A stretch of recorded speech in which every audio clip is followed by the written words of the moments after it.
बिस्मिल्लाहिर्रहमानिर्रहीम। अस्सलाम वालेकुम। Welcome back to my YouTube channel. आज हम बना रहे हैं आलू मेथी का सालन। उम्मीद है आपको हमारी रेसिपी पसंद आएगी। तो हम अपनी रेसिपी को शुरू करते हैं। इसके लिए हमने मेथी की एक गड्डी ली है। अब हम इसके पत्तों को इसकी डंडियों से अलग कर लेंगे। इसके लिए ये पत्ते जो इसके होते हैं, इसके साथ नरम सी डंडी लगी होती है। इससे हमने वहाँ से हाथ से पत्तों को तोड़ के अलग करके अलग प्लेट में रखते जाना है। और इसकी डंडी सख्त होती है, इसलिए इसको हम पकाने में यूज़ नहीं करते हैं, सिर्फ इसके पत्तों को इस्तेमाल करते हैं। और इसका जायके में भी कड़वाहट होती है, तो इसलिए इसके पत्तों का ही इस्तेमाल किया जाता है। इसे हमने सारे पत्ते इसके अलग करके उनको पानी में अच्छे तरीके से धो लेना है, जब तक कि उसकी मिट्टी अच्छे तरीके से पत्तों से साफ़ नहीं हो जाती। हमने इसको 3 बार पानी में धोया है, तब जाके पानी वो साफ़ हुआ है, तो हमने इसको धोना ख़त्म किया है। इसको तब तक आपने धोना है जब तक पानी साफ़ नहीं हो जाता।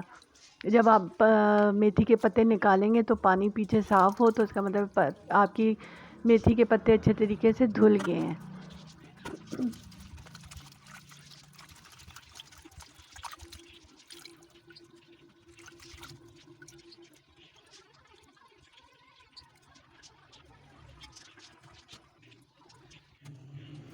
अब सालन का मसाला बनाने के लिए हमने एक दरमियाने साइज़ का प्याज लिया और इसको स्लाइसेस में हमने चॉप कर लिया है।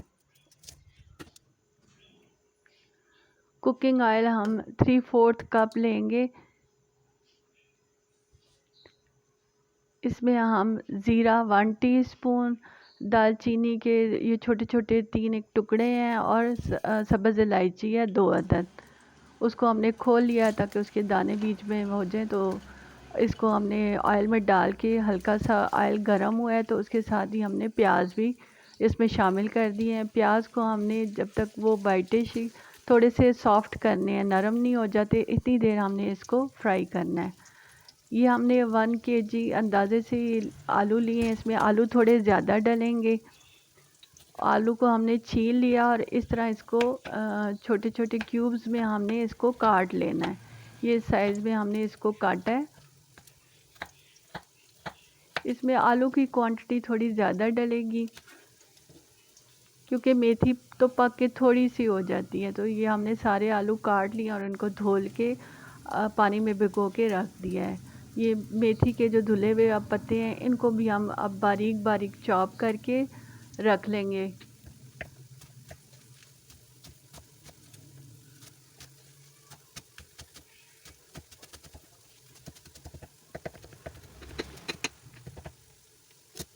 मेथी चूँकि डंडियों के बगैर है, तो इसके पत्तों को आपने अच्छे तरीके से दबा के हाथ में कंट्रोल करके, इसको ये दबा के हाथ में कंट्रोल करना है और फिर इसके पत्ते और काट लेने हैं।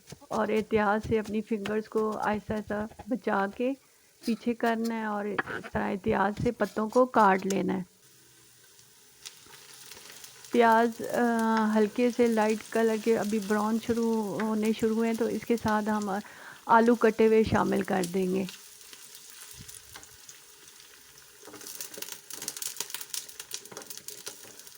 आलू शामिल करके हमने प्याज और आलू को ऑयल में फ्राई करना है। हमने पहले इनको अच्छे तरीके से क्रिस्पी सा आलू को करना है कि आलू को हमने कोई पानी वगैरह हमने इसमें शामिल नहीं करना। हमने इसको ऑयल में फ्राई करके ही इसको सॉफ्ट करना है कि आलू अपने ही पानी में नरम हो जाएं। 50% तक ये डन हो जाएंगे, तो फिर उसके बाद हम इसमें मेथी शामिल करेंगे। पहले हमने इसको फ्राई करना है। साथ ही हमने ये 1.5 टीस्पून हमने नमक इसमें शामिल किया है। आप अपने जायके के मुताबिक नमक शामिल करें, जितना आप खाते हैं उतना ही नमक डालें। ये 3 दरमियाने साइज़ के टमाटर थे, उनको भी हमने पेस्ट बना लिया उसकी, और इनको भी शामिल कर दिया है। आलू और टमाटर को हम इसके साथ ही फ्राई करेंगे। ये 1 टीस्पून से थोड़ी कम हल्दी हमने शामिल की है, 1 टीस्पून कुटी हुई लाल मिर्च और 1 टीस्पून ही पिसी हुई लाल मिर्च हमने इसमें शामिल करके इसको हम मिक्स कर देंगे।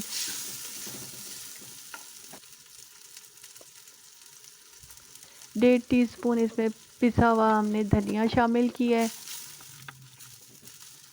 ये सारे मसाले भी हम साथ ही भून लेंगे।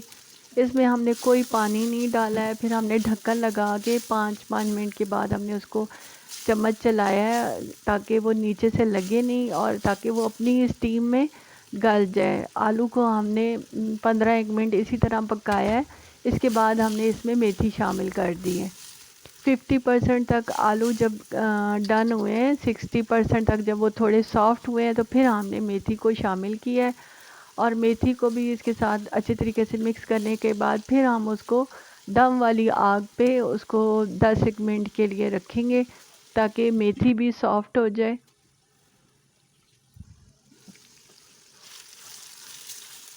क्योंकि हम ये सालन मिट्टी की हांडी में बना रहे हैं इसलिए हमें हर 4-5 मिनट के बाद बीच में चम्मच चलाना पड़ा है कि मसाला हमारा नीचे से लग ना जाए।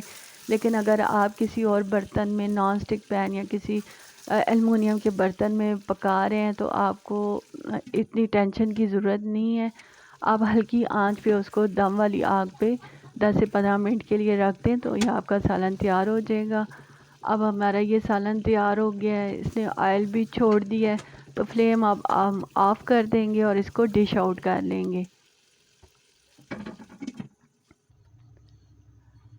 अगर आपको हमारी ये रेसिपी पसंद आए तो इसको लाइक, सब्सक्राइब और शेयर कर दें। फिर मिलेंगे एक नई रेसिपी के साथ, तब तक अल्लाह हाफ़िज़।